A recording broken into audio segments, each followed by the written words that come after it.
Hi, I'm the director, and today we're talking spoilers with Justice League, the latest DC Extended Universe film. Let's get started.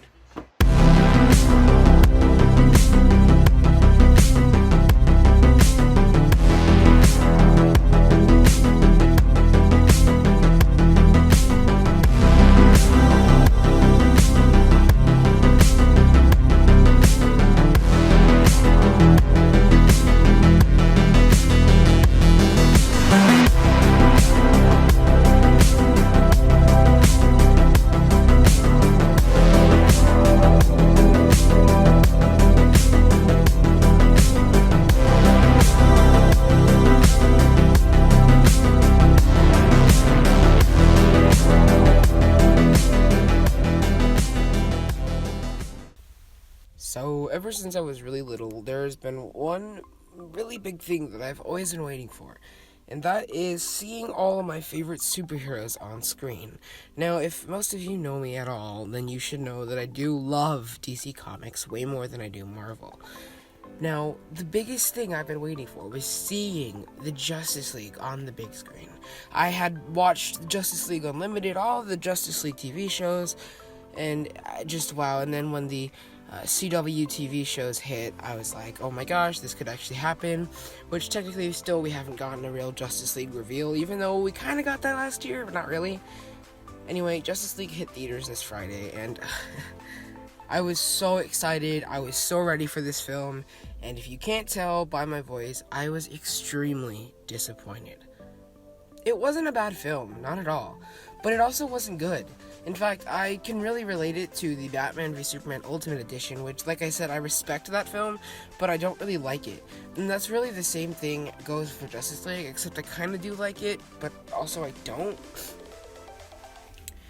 Like I said, it was extremely disappointing, and I just expected so much out of it, and even though I went into the film blank, no reviews, only one of the trailers, and still, I was so disappointed, and it was just so... it could have been done so much better. And honestly, as much as I love the Marvel films, I think Joss Whedon did not do too great revising Snyder's things, whatever. Snyder's a visionary, and I think he did good with Batman v Superman in that case.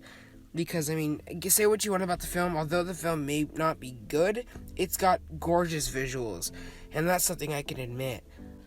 I really want to go in depth with Justice League today, and I really hope I can get across saying this without being too biased, because, I mean, like I said, I was disappointed, and I don't want to let that affect my review.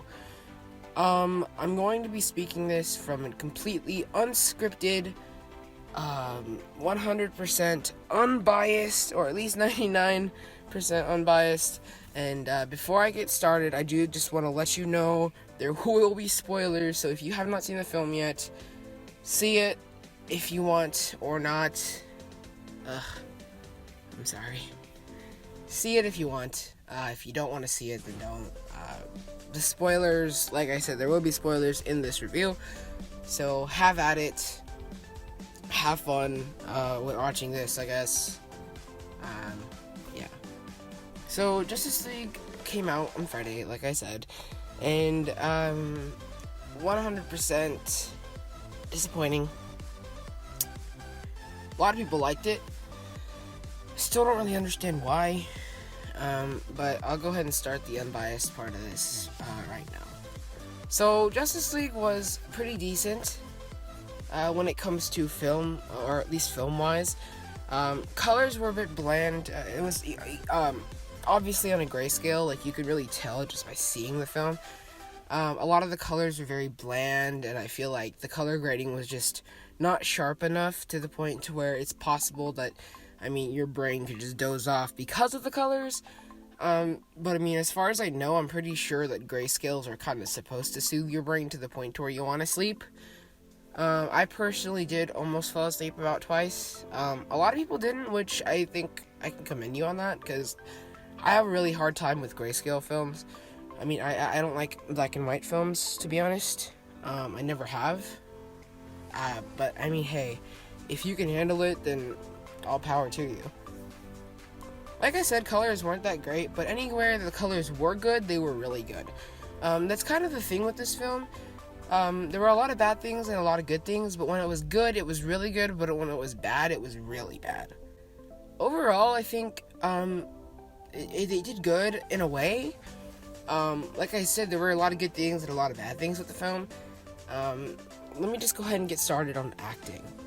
And also, if I can, I'll include a bit of the character arc stuff I have to say. So acting was fairly decent. I think Ben Affleck did a good job as Batman again, considering what he was given. I did really like him in Batman v Superman, to be honest. I guess a lot of people didn't. He's easily my favorite Batman other than Christian Bale, which you can't really beat him because, I mean, he had 3 films that were just absolutely amazing. But Ben Affleck did a fairly decent job, and I think, like I said, with what he was given, he did a really great job doing it. Gal Gadot played Wonder Woman again, and I have to say I wasn't too impressed because I feel like Joss Whedon overly sexualized the character, but with what she was given, she did a good job. Her and Batman's chemistry, or Ben Affleck's chemistry, were really well, even though I was a bit upset about this due to lack of continuity, but I'll get on that later. Once again, with what he was given, Ezra Miller did a good job as the Flash, Barry Allen. But like I said, with what he was given, I really didn't like the way he was written. They kind of had him to be like this character that was supposed to be really funny, but in my opinion, I feel like his jokes just didn't really land, and a lot of the humor was awkward. Which I guess they were going for that, but it just didn't work with the rest of the film. It really stood out to the point to where it was a bit distracting. Speaking of distracting, okay, I'll get on that later. Just scratch that. Ray Fisher did a decent job as Cyborg, even though he really didn't have too much screen time, or at least too much dialogue, to the point to where you kind of saw a lot about him and his character and who he was, his relationship with his father, his struggle being the Cyborg. But once again, with what he was given, he did a good job. He didn't have too much dialogue, like I said. I did really like Jason Momoa as Aquaman, and in my opinion, he stole the show. He was a lot of fun to watch, and he really had this outcast kind of feel, but to the point to where it didn't stand out too much like Flash did. I thought it was really interesting with Aquaman again, because he, in the comics, has this really bright orange top on, and these really bright green pants, which was interesting because in this film, they really... Flash stood out a lot because, I mean, he was given the bright red suit, and I'm not sure if this was meant to be that way for him to be the lighthearted tone in the film, because, I mean, his suit was, like, really bright red, and even Aquaman was dark, and, I mean, Wonder Woman had red and blue, but yet it was dark. I guess I kind of understood what they were going for, having Flash be the only lighthearted tone in the film, but like I said, it just didn't fit, and it was really out of place, like, even though it was supposed to be, it wasn't done in the right way. Now moving on to more character arcs, I think Batman, when it comes to lack of continuity, we really saw a lot of him in Batman v Superman, and it was explained his kind of personality. And I guess what they were going for was that the death of Superman was impactful on his life, and it really changed him, but it really shouldn't have changed him that much, due to the fact that, I mean, he didn't even know him.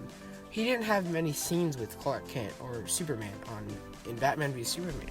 So lack of continuity was really bad.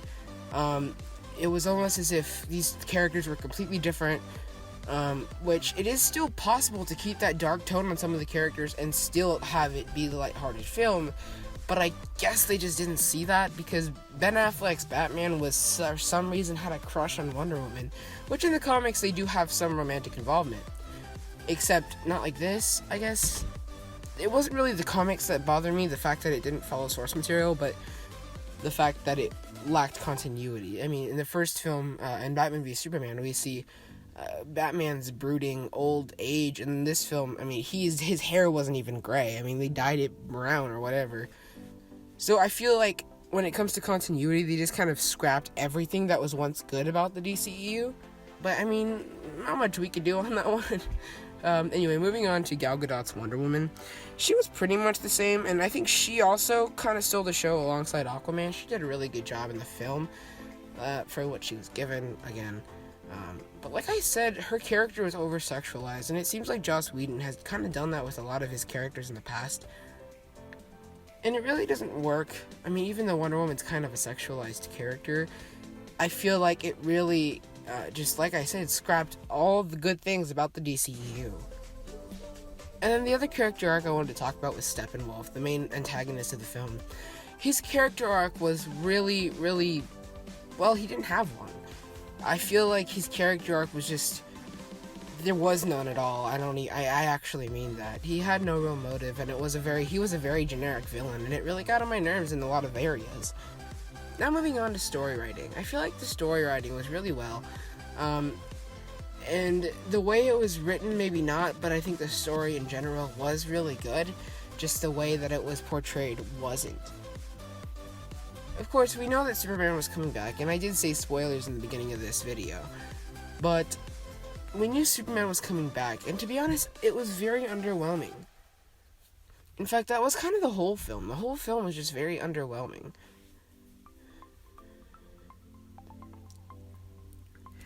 So, they end up bringing back Superman from the dead. And yeah, they actually bring him back from the dead. Not, guess what, I died, but I'm not really dead. More like, oh yeah, I actually died, but my friends are bringing me back to life. And it was really cheesy, which, I mean, it is a superhero movie, what can you do? It was really cheesy with the fact that when Superman got brought back to the life, he was not all there, and they had to bring in Lois Lane to kind of talk him out of it. And then, boom, whatever, he was fine again.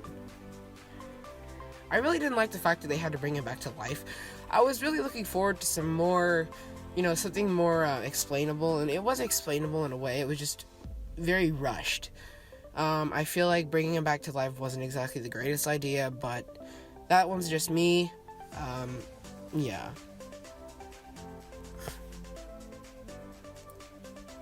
Henry Cavill did do pretty good as Superman again. But, once again, when it comes to lack of continuity, his character was nothing like he was in Batman v Superman or Man of Steel. In fact, he was so lighthearted to the point to where he was actually making the jokes.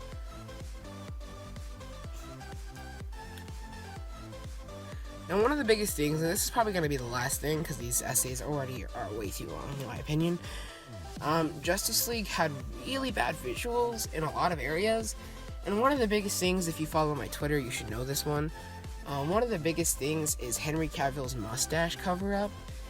During filming, he was also filming, or during reshoots actually, he was filming Mission Impossible 6, in which he had a mustache and he couldn't shave it off. And I guess in Justice League, when they were reshooting, they had to use CGI to cover it up because he couldn't shave it off. So, it was really bad, honestly. Here's a picture on screen of that mustache. I have a few, I'll probably show them, but they were really bad. Not a great job covering it up, in my opinion. I would have really liked it if they could have just figured out some other way to keep the mustache, instead of make it super distracting all throughout the third act with that horrible CGI cover-up. Another good example of bad CGI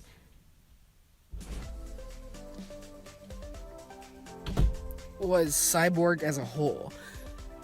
Even at times, it's almost as if it just doesn't work at all. Cyborg CGI was really, really bad, and it was so distracting, and I feel like it was just so wrong. This film had such a big budget, yet it acted like it was a YouTube fan film. Steppenwolf also was a complete CGI character, and no, once again, not that great CGI. But yeah.